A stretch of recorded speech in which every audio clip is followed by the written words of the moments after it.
Okay, let's try that again. The storage thing was really weird, so I just deleted some apps on my phone, apps that I never use. So let's see if that works. Okay, what were we talking about?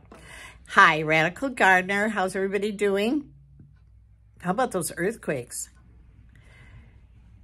Okay, gang. So let me give you my take on what I think about the earthquake scenario. No, I don't think that they were man-made. Unless they were doing the same thing in the 1700s and 11,000 years ago when we had earthquakes during solar minimums. Yes, I hear you. Here you go. Go on. Go on. Go on here. Go on. But we have so many things going on that is shifting the planet. Don't forget, we are in a solar minimum, which means we have a weakened magnetosphere, which means that we have increased cosmic ray flux. That means that the electrical grid is being charged. We're taking on all this extra energy that we really haven't had to deal with for a long time. I think the last time was because there's cycles within cycles. So there was like the 1800s, the 1700s. There was a lot of earthquakes and volcanic activity, which was a solar minimum.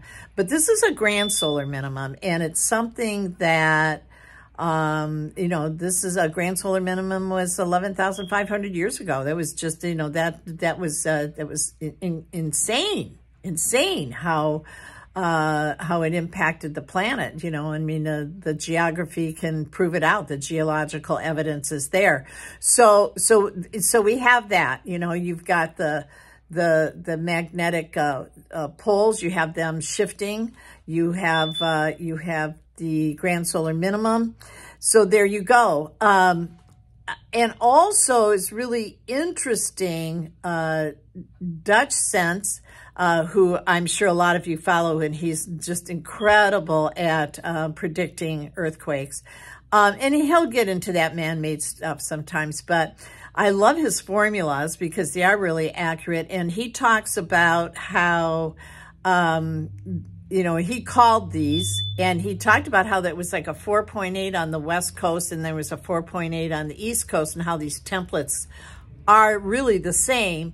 But it also, he says, hang on to your hat, because next week it's really going to be something. Well, we're going to have an eclipse, which again is an energetic pulse to this planet.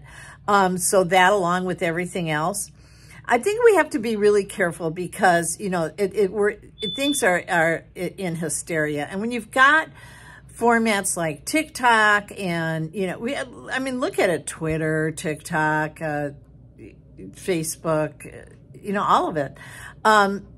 There's so much hysteria. That's how people get clicks. They really want those clicks. They want to be popular. So they'll say and do anything. The fact that anyone believes them, I find, interesting. So with the spread of all of that, that has really added to the hysteria. Well, if I'm a firm believer that if you believe it, you'll create it. And so I'll talk about me. I need to step back, and I need to, which I do, and I don't buy into it. In my mind, there's a little checkpoint. Go, okay, do I have enough cat food to have all that? Yeah, I'm good. Okay. And then I leave it alone. But I don't say, oh my God, I better not leave the house on Tuesday, or I better not do this, or, oh my goodness, the world is going to end. Or I just really believe that it's important for us to believe, therefore to create the world that we want to live in. And enough of us did that, and enough of us got on the same page, we would be talking a whole new reality. We're in charge, gang. We're in charge. Nobody else is. We are in charge. We are the God's seed. We are the essence of the ultimate creation. And it's the combined, it's the all, it's the everything. It is the I am. It is the complete. That is that is what is true, that is God, that is all that is divine. And we can, as a collective, you know, create a paradigm that we wish to live in and we wish to move towards. So there you go. What was I going to say about all of that? Oh, where was I going with that? Do not know. Okay, so let's talk about, because I said the word create or creation. I love when people say to me, oh, I'm just not creative. And I always say, yes, you are. You're an act of creation. So you are creative.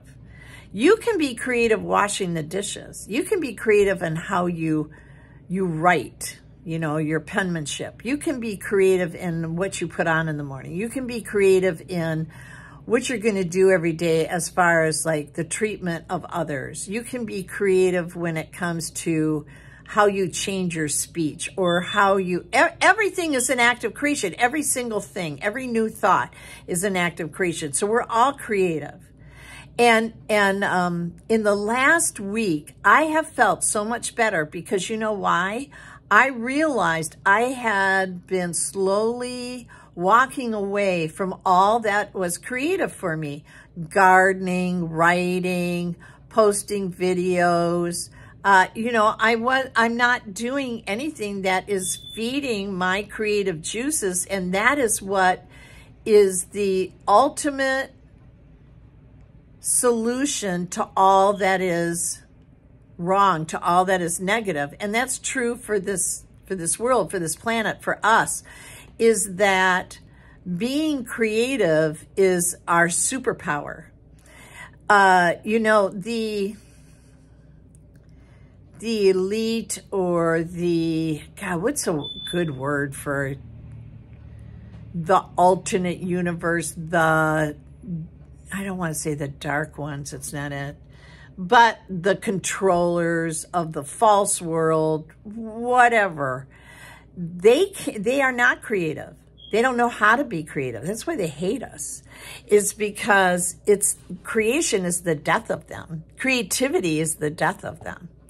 So I've started to feel so much better last week, and I realized, wow, you know, I'm planting a garden, I'm writing, I'm posting videos, I'm reading a lot. You know, I'm back into that, the art of a creative, of being creative. You know, I'm doing my morning pages every morning. I'm cooking. Everything that I'm doing now is creative. And it's changed my mindset. It's changed how I feel about myself and, you know, my future. And that, even though I've known that because I've been a creative my entire life, but I didn't know how much it was really impacting me. I was too close to it. I was too stuck in the middle of it. And so it's completely changed, you know, how I'm going about my day and how motivated I am. So I usually kind of wear the same thing every day. I've just, you know, after being in the music business and that I was, you know, so into clothes and now it's like whatever. But now I'm getting up in the morning, I'm like creating outfits with what's in my closet. Believe me, I'm not going to go shopping. I could care less really about fashion, but just being creative with what I have. And it's really making a difference. I actually look forward to looking in my closet. Well, I wasn't doing that before. So yes, creativity really is the solution. It really is our salvation, right? We're just creative human beings. We're creative souls. Okay. So I've got plans for the garden that starts on Monday. I'm going to go to Tractor Supply tomorrow because I'm going to pick up some things to get it started. And I've been collecting things throughout the last few months. Like I found this miniature greenhouse that I'm going to put on my front porch. So that will be there. And I've got a potting table. And so, yeah, it's going to be really cool. All right. So what else do I want to talk about here? Well, As you know, I'm a huge fan of C60, and I've been taking it now. What has it been, you guys, that you've been following me? 4 or 5 years? I think I'm at 4.5 years. Well, Bob's got a new product. I take this Greska C60. There's a lot of reasons why I take that. If you go back and search for my videos, you'll see really the science behind why I take Bob's, and I have proof why it actually works and how it healed my gut. But he's got a new product, and he's got samples that look like this.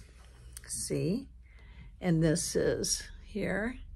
And it's like Greska's Carbon C60, and it's his face serum. And he see if I can read it.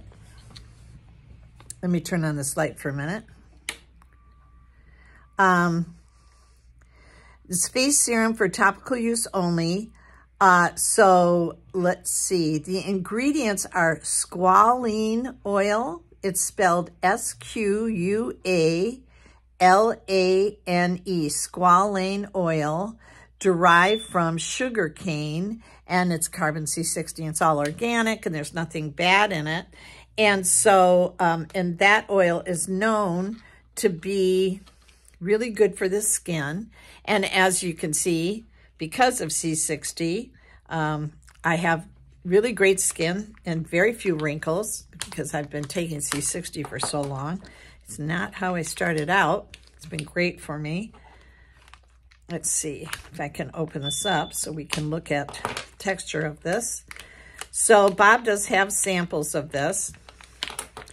And as you know, you can just go to greskac-60.com. So it's this little tiny bottle like this. Little bottle. And